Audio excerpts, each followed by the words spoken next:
Welcome, ladies and gentlemen, and it's time, as in every week, right before our Pioneer home game, that Coach Marcos Hinojos is gracious enough to give us a little bit of his time. And so once again, Coach, thank you for being here and for giving us this time. I know you're a very, very busy man this time of year, and we really appreciate that. Thank you, Dan. You know, we could probably spend this whole show talking about the Texas Wesleyan game. There were so many positives that came from that game. We are the only team this year that scored 35 points against those guys. Yes, sir. And that's including Ottawa, That's correct. who only scored 33. So I think by about halftime, they were probably had some serious concerns about the outcome of the game. We led 21-17 at halftime, and then the third quarter kicked off. And in about 7 minutes and 44 seconds, they scored 21 points. From that point on, we played them fairly evenly. Those 21 points were crucial, and it really gave the momentum to them. And but I tell you, I was so proud of our team and how they performed. I wrote a few notes down. We scored in every quarter. Yeah. We always talk about consistency. We scored in every quarter. There were 8 what I'd call chunk plays, 40 yards plus. 2 of those were by our team. There were 14 total touchdowns scored. If you liked offense, if you liked scoring, that was the game to watch. Yes, sir. The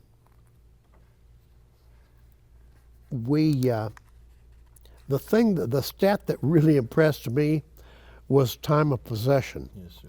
It's a 60-minute football game. We held the ball for 44 minutes and 11 seconds. I guess that's the good news.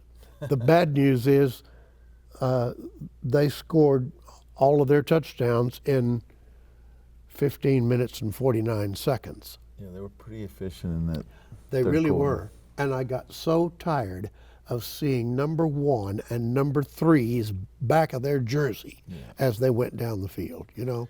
Yeah, those two guys are quality athletes, you know, and in a lot of ways this game showed 2 things for me. One, how much we've grown as a team in a year, but how far that roof is also in this conference. You can't be 7-0 this time of year and not be a quality opponent, and you know, that's the number 1 offense in the entire NAIA. Yeah. There's not another team in the country that is better than them. And in going into the ball game, A.J. Bob, number 6, was the number 1 receiver in our conference. Very highly ranked in the NAIA, and we put all our attention on him, and we took him away. But Michael Banks, number 1, exposed some of the schemes that we drew up simply because he's as good, if not better, than A.J. Bob. And so we didn't have an answer for him. Didn't have an answer. We did a lot of different things that we hadn't even practiced, but we didn't have an answer for him. And so, like I said, the roof on that disparity in the conference exposed us defensively, in my opinion. And so we'll go back to work and see how much in the coming years we can close that gap. Absolutely, absolutely. Well, I have all the confidence that we will. I surely do. What an offensive production for us. Somewhere around 540. Over 500. Yeah, 540 is exactly what it was.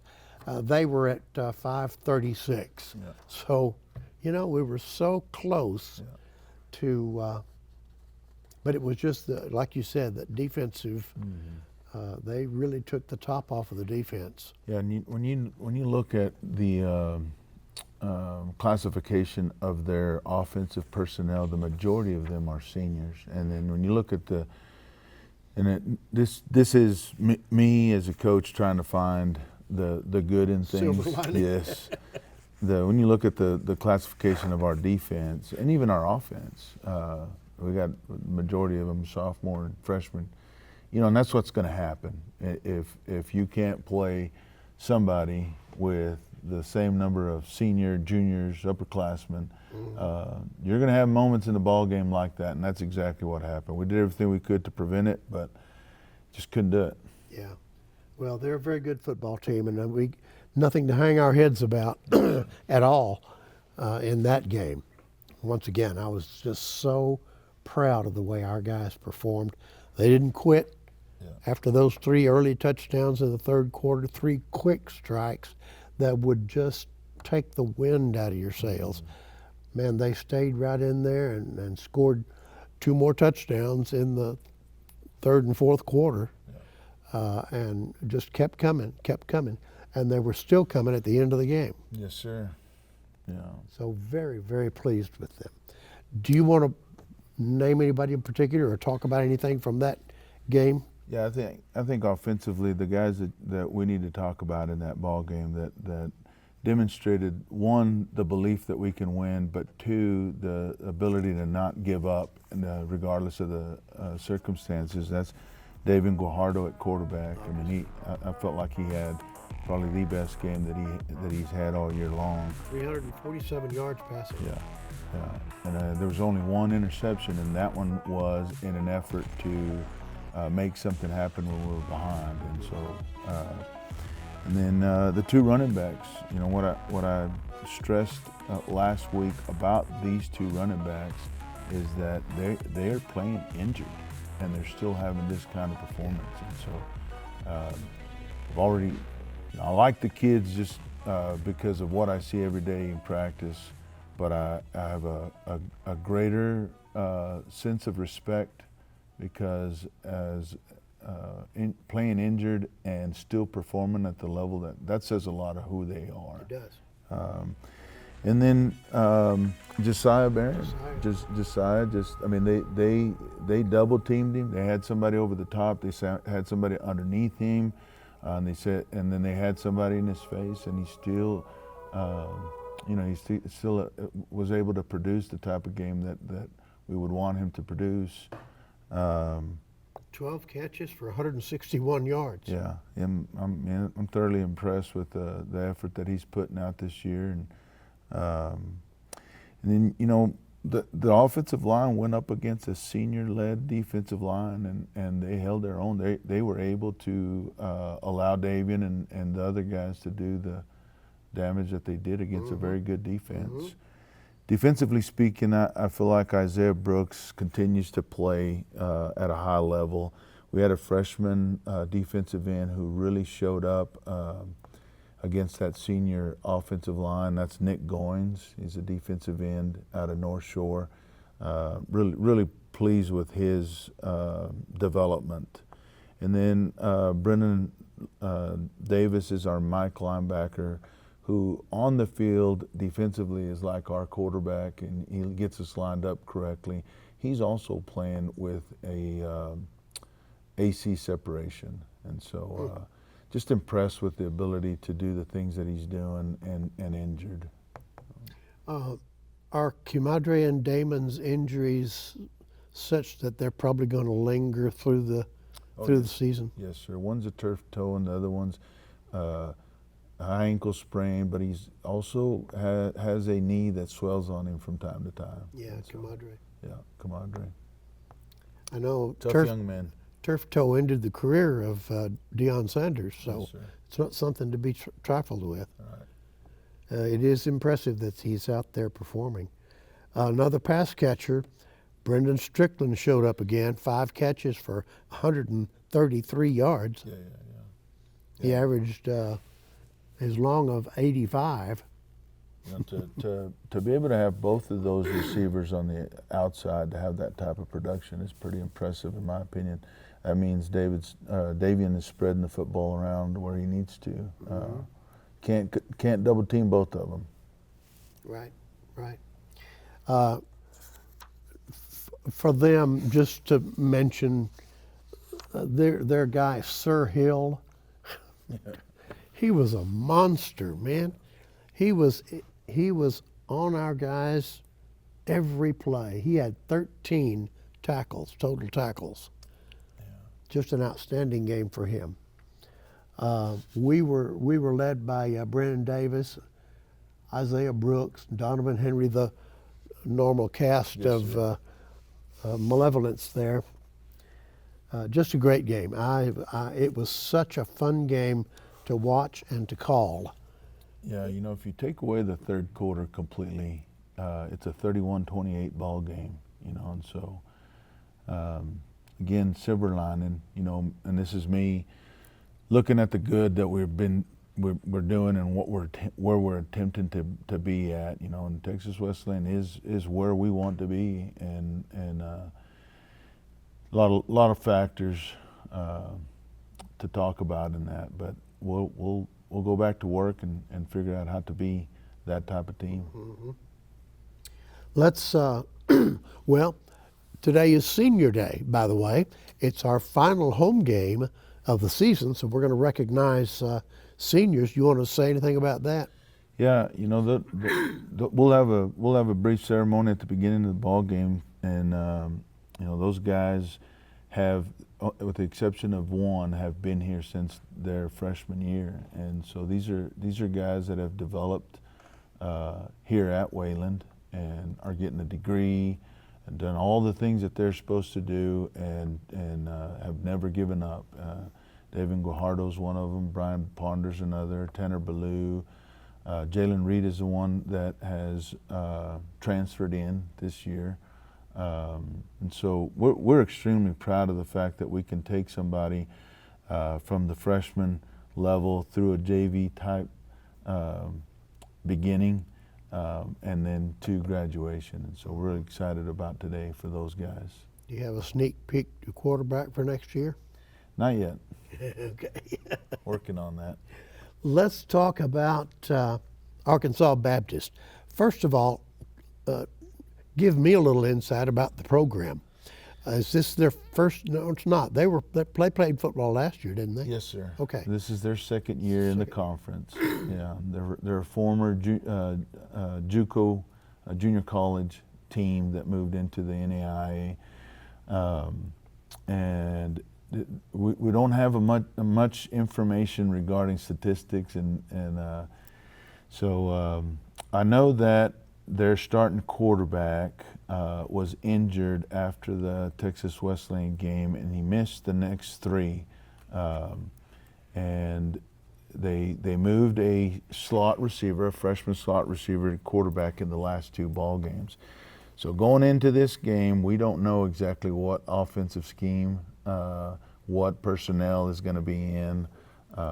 They have a majority of freshmen, sophomores on their team. Defensively, they're 8 freshmen, 3 sophomores, and with the exception of number 1 on offense, the rest of them are also freshmen, sophomores. Well, speaking of number 1, Atavian Ray is his name, and on their 2-deep chart, he's listed as the starting quarterback.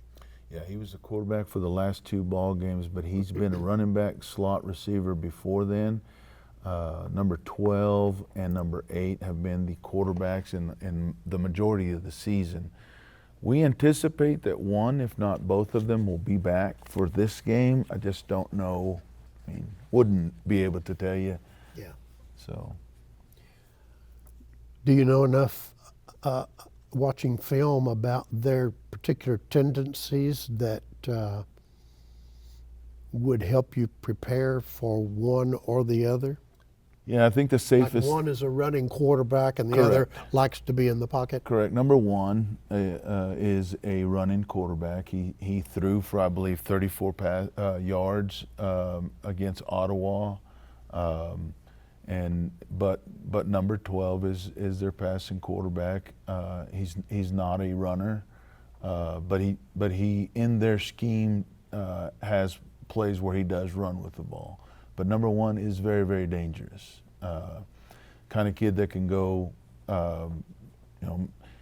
juke somebody in the backfield 2 or 3 times and run 80 yards for a touchdown. Yeah. And then their running backs, number 7 and number 24, are quality running backs that'll break a tackle. We're going to try to bottle them up. We're going to be safe in our schemes, meaning we don't know which of the 2 quarterbacks we're going to prepare for, and so we're going to make the attempt to keep everything in front of us. And we've done a great deal of open field tackle drills throughout the week, and we'll see where we go. Okay. Both Atavian Ray and Tyler Strickland was one of the young men you were talking. They've both thrown 4 interceptions, and Christopher Bell, or I'm not sure about his name because it's cut off, but he's thrown 5 interceptions. So they do have a little bit of problem with accuracy, perhaps. Yeah, I think that's just a matter of them being young and the scheme that they're trying to, run. And their receivers are really spread the ball among their receivers. What passing that they are able to accomplish. They've got 3 receivers with 10 catches on the season, and 1 with 9. So, like I said, they really spread that out. It'd be hard to double team one in that kind of situation. Nothing defensively stands out to me. Their punter averages 28.5 yards a punt. Yeah. So they don't have a kicker, so you'll see them line up in offensive and go formation. for 2 yes. Oh, every time. well, actually, I hope you don't see them line up. Yeah, I hope they don't line up at all. Well, and it's so that brings up the question of, are you being cautious this week about this being a trap game? Of course, yeah. That Texas Wesleyan game took a toll on us mentally and physically, and we always talk about being a next play minded team. In this case, a next game minded team. We need to be singularly focused on Arkansas Baptist. They're talented enough to make things difficult for us if we're stuck on Texas Wesleyan. We've made a great deal of effort to try to overcome that, even as a staff. We walked in the office Sunday and we were all hurting, really, and so burying that game and moving forward is the only option you have. Yep. We'd like to say to our kids that the next play is the only thing that matters, because nothing good or bad from the previous play matters in the play that you're playing. If your dauber's down or if your dauber's up, then you could miss out on the opportunity that God has in front of you, whether it's football, whether it's life. And so that's what we've been working on all week long. So good. Well, looking forward to a game with Arkansas Baptist, and looking forward to a win and get us back on that track, and maybe we can win out. Yeah. And that'll give us a pretty good season, Coach. Yeah, that's what we're looking for. I mean, we're at this point, our goal is to end up the 3rd place team. And in order for that to happen, we've got to win out. Ottawa and Texas Wesleyan have to win out. That would mean they would beat Langston, they would beat Texas College, and if we beat them as well, we'll end up with a 5-4 record in the conference, and ahead of them because of head-to-head. We would also need Nelson to beat OPSU, since OPSU beat us, and we beat Nelson. So that is what we're hoping for at this point, and I think it's something that's very doable. Okay. Well, I'm going to let you get back to it, and Brad and Andrew and I will continue the pregame Appreciate your time once again and looking for a win. Yes, sir. Thanks, Coach. I'm Dan Ziegler, the voice of WBU Athletics, and join us for the rest of the pregame show.